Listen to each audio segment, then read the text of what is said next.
Bad subject first, I guess, the long kickoff return. Sure. Can you take us through that? Was the kick where it needed to be, and was the coverage, where did it break down? The kick placement was solid. The ball drifted a little bit on him, but I mean, that shouldn't have been a factor. Good hang time on the kick. They ran field return, which we anticipated them doing going into it. At the end of the day, the good returner, pretty well blocked on their end.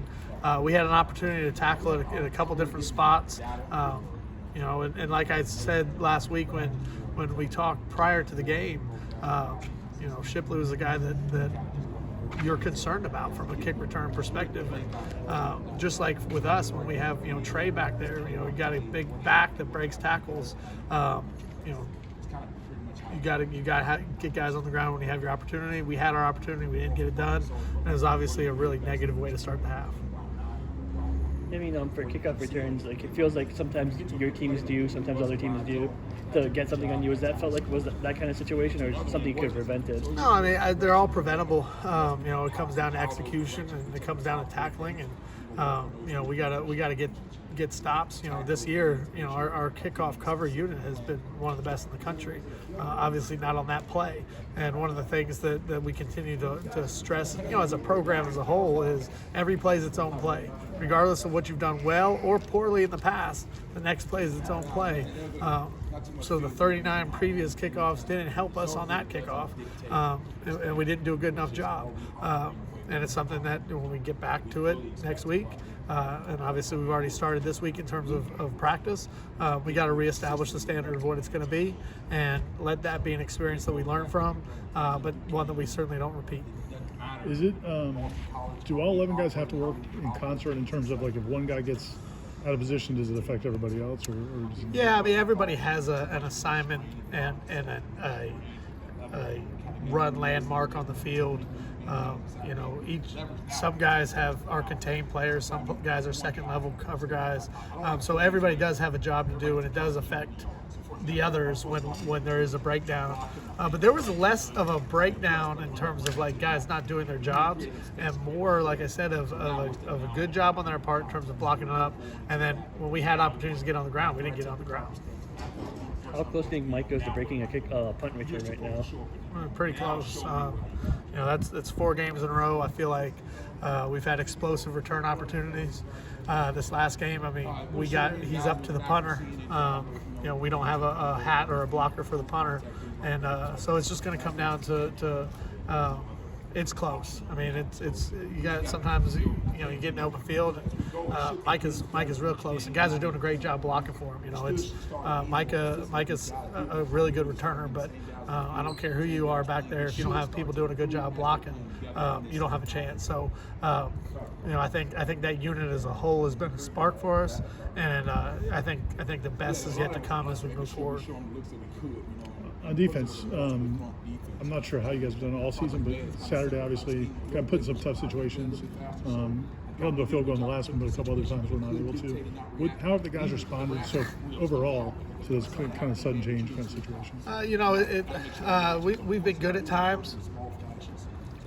Excuse me. We've been good at times, and last week I thought we stood up on the one scenario after the fake punt. But our job when we take the field defensively is to stop them, regardless of what position you get put in.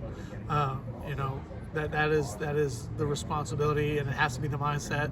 And guys I think have had a good mindset and approach about doing that. You don't hear any finger pointing, you don't hear any blame, you don't hear any but it was there. You don't hear any of that. So we got a job to do. We go out there, whether they get the ball at the 30 or the minus 20. It's our job to get a stop, and that's something that we got to continue to emphasize and keep building the mindset on. You talked about the fake one. Is that do you go to Coach Norvell and say, hey, this might be a time for that? Is that normally his call, or how does that come about? It depends.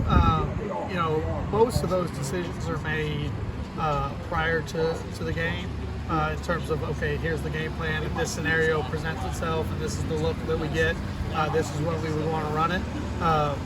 Coach and I are usually in concert on what we think is the appropriate thing and at the appropriate time, whether that's in the return game or in that case in the fake punt. So, I think I know we both thought it was the right time to do it, and it was unfortunate that we weren't able to execute it a little bit better.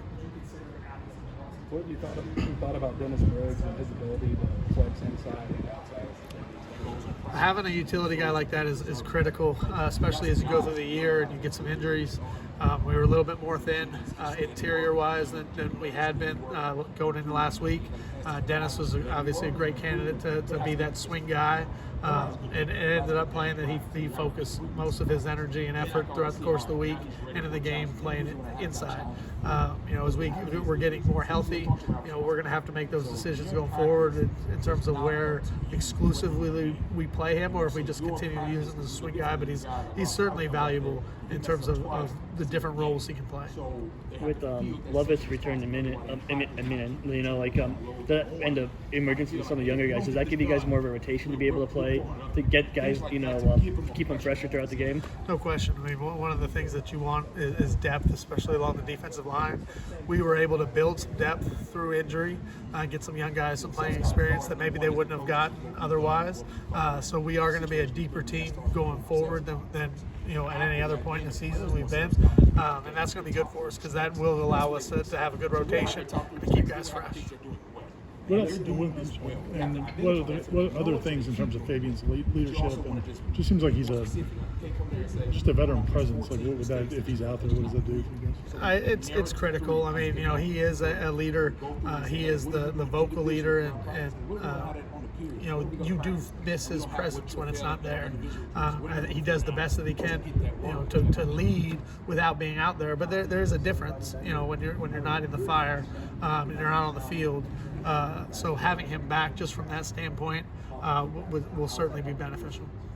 Talked about it a little bit earlier, like 3 straight games with a big punt return, the kickoff return, the touchdown against Boston College. To see the return unit kind of blossom like this in the middle of the season, what's it mean the units had some struggle for the last couple of years?